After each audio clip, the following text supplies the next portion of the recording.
What up? I want to say it first this time. Go ahead. What's going on?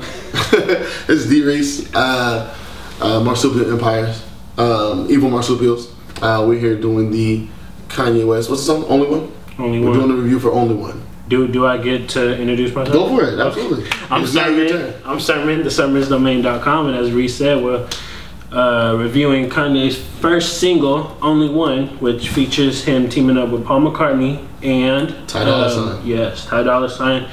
He was kind of a surprise, it wasn't marketed like, featuring both of them. Yeah, it was just Paul McCartney. Yeah, and I get it because Ty didn't have, a lot of presence on on the thing. You can hear him if you really listen. Yeah, I heard it. Yeah, you can hear it, but it wasn't like overly strong. So it's interesting that Kanye waited until the new year to drop his single, and I feel like it worked because everybody wanted All Day. And when you start hearing rumors about a Kanye single, just so you guys know, All Day is the snippet that he put out of a song. Yes, prior. It was put out in like the summer, and everybody was hyped for it. I think it was basic. It was just like a basic club record, and I expected more from Kanye. And I guess he's still gonna have All Day on the album. Because the producer had said that it went through a lot more changes since. Well, it's kind of unfair, man, because like we were talking about before, it could have been just like a blueprint for something. You know what I mean? And who knows who put it out? Like Ye's not. Have we ever known Kanye to put out something unfinished? No. Never seen Kanye put out anything unfinished. You know what I mean? Even to the point like with Yeezus, he announced it like 3 weeks before it came out. You know what I mean? But it was done. So like I think that's kind of unfair because it may not have been him. It might have been somebody who leaked it. No, I get it, and that makes sense. I'm just judging off a snippet, but I know once the actual song comes out, I'll give like a real opinion on it. But for now, we're talking about Only One, which is the first single. It's interesting. The concept is, Ye is singing to his daughter, but it's as his mom. Yeah, as his mom. He's singing to himself. Yeah, as his mom, and then it's reflects. It's like singing to Nori. Yes, Nori. And I thought that was once they had the press release that came out and talked about the song, I was impressed even more. Like I liked the song initially, and then I'm reading the press release and I'm like, wow, this is it's just interesting. A lot deeper. Yeah, it's a lot deeper. Yeah, I love the song, bro. Again, it took me to a place because my aunt passed away a couple years ago. And I didn't get to tell her everything I wanted to tell her before she passed. And she was like my grandma. She was my great aunt. She raised my dad, and it was, man, I literally shed tears listening to the song because it made me reflect upon that relationship, and just even from the perspective of speaking from someone who passed away, who was that close to you, now speaking to you directly, and a couple lines that got me where, you're not perfect, but you're not your mistakes, and if you knew how proud I was, you'd never shed a tear. Like, come on, bro. I'm getting choked up right now. Right. Literally, because it's like you can't fabricate those type of things. You know what I mean? And that's real for everybody. Because everybody tells you that. Like your parents will tell you, I'm proud of you. And it's like, how often does that happen? You know what I mean? It should happen more often, but especially for someone who passed away, that was his everything. Right. Then they came out with the video.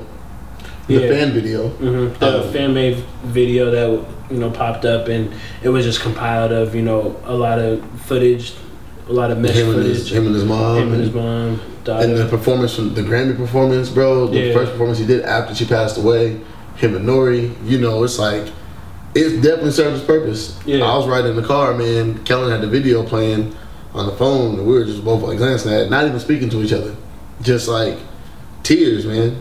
That's deep, and I have a daughter. Yeah. So if at any point in time anything happens to me, I would hate for her to feel that grief.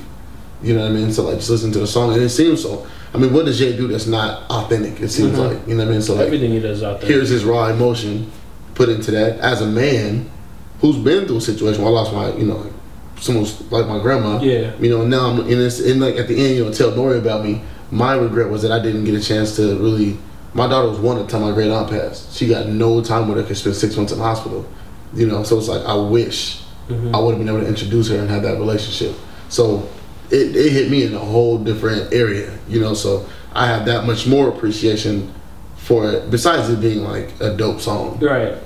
And Yeah, when I heard it, you know, I liked Kanye's, you know, soulful singing on it, and it kind of reminded me, like, because I personally, and we're not gonna get into like a long debate about it, but my favorite Kanye album, and I think his best work, is 808s and Heartbreak.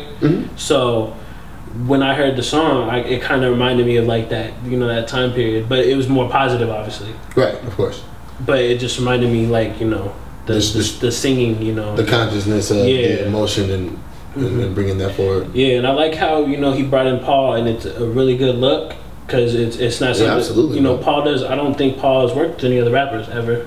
It's crazy because Ye has like that pull that he can do that. He can bring. Kanye can reach out to anybody, bro, and get anybody to work with him, and that's amazing in itself because there's so many artists that can't do that. You know who tries to do that? It's Drake. Drake tries to do that, but he just comes off as goofy because it's like you're doing favors for people. You know what I mean? Or the stories that you hear come out of it, and it's like people really respect Kanye's artistry, right? That, you know, that much. Like when you're working with Herbie Hancock on your second album, you know what I mean? So it's like, bro, like you can do that. Like you got Paul McCartney, bro. Right. Really? Yeah. And on top of that, it's not like Paul has a overly appearance on the thing. He's more like, you know, in the background kind of. Yeah, he's helping orchestrate the song. Yeah, and I think that's dope because you let people do what they do because that's not a forced feature. Right. You know what I mean? Just like with the Herbie Hancock stuff, it's not forced. Yeah, it sounds we're just natural. making music. Exactly, we're making good music here. That's what we're here to do. Like this is what you do. This is what I do, and we're just gonna do that. Yeah, and it's interesting, you know, because whenever you hear Kanye's first single, and you start to wonder like what the album's gonna sound like because there's no telling what the album will sound like because. We got a glimpse of this, but that doesn't mean, you know, we're gonna get a whole album that's similar to that, and I don't think we will. It'll be a mixture of all kinds of things. The only thing that I expect out of a Kanye album is a very exploratory album with great production, progression too. Absolutely, yeah, and that's all that I can expect because those aren't like concrete expectations. You know what I mean? Those are not like conceptual expectations. I don't man when he came out with Yeezus.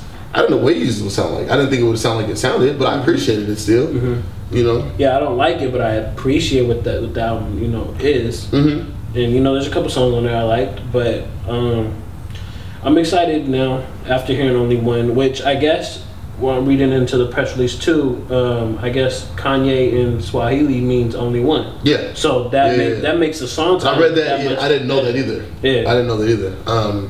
But just that, you know what I mean? Like, that's awesome, man. Yeah. Like, he never really addresses the situation with his mom. Not up front in music, at least. No. You know, I mean, 808s. Obviously, you could tell it was there. It's like an undertone, like Cold Winter.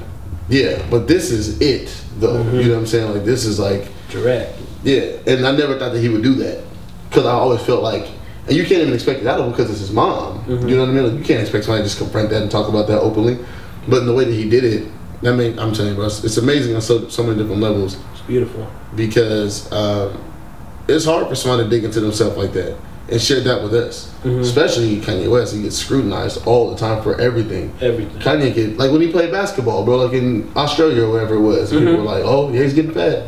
Like, yeah, you know what I'm saying? Yeah, he's wearing these shoes. And where's his Adidas at? They criticize everything that he does. So for you to like be able to bare your soul pretty much, you know what I mean, on the national level. And that's why, like, I get it if people don't like the song, but you gotta respect it. I don't know anybody that didn't like it. I saw people on my timeline that said, you know, they didn't like it, but at the same time, if you don't like it, you gotta respect it. You should at least show that you respect the concept. Because the concept is not something that you can easily just do. When I first heard it, I didn't get the concept. I didn't get that. Right. I was like, really trying to piece it together. Like, who's he talking about? And then I was like, it took me to the very end.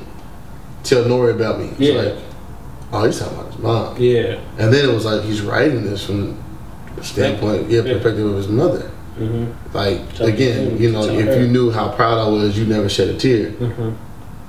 Touched me, bro. I'm telling you, I cried. It was just such a stream of tears.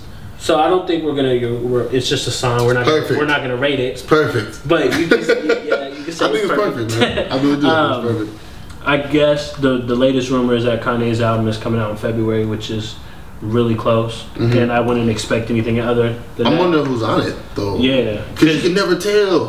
Because he works with a lot of people, and like throughout 2014, you can like go on, you can Google it, you can find like a list of people that he's rumored to have worked with, and like some of them are actually confirmed they were in the studio with him. Yeah. But there's others that are like, okay, well, did they or didn't they? And like the Paul McCartney feature's been something that's been rumbled about for a while. For a while now, yeah. Yeah. So it's interesting to see, you know, what Kanye will do, what the production will sound like. That's so crazy, but we're just sitting back anticipating a Ye album, like everybody's in full anticipation. That's so filthy. It really is. Kanye's the GOAT, man. Right. So thank you guys for watching the video. Thank you very much. Like the video, subscribe to the YouTube channel. Don't make fun of me because I cried shit. I cried. Real men can cry sometimes. And definitely leave your comments about the song. You know, your thoughts on what you think Kanye's album is going to sound like, who you want to see on it. You know, just anything about Kanye's album that you're anticipating. And once again, thank you for watching the video.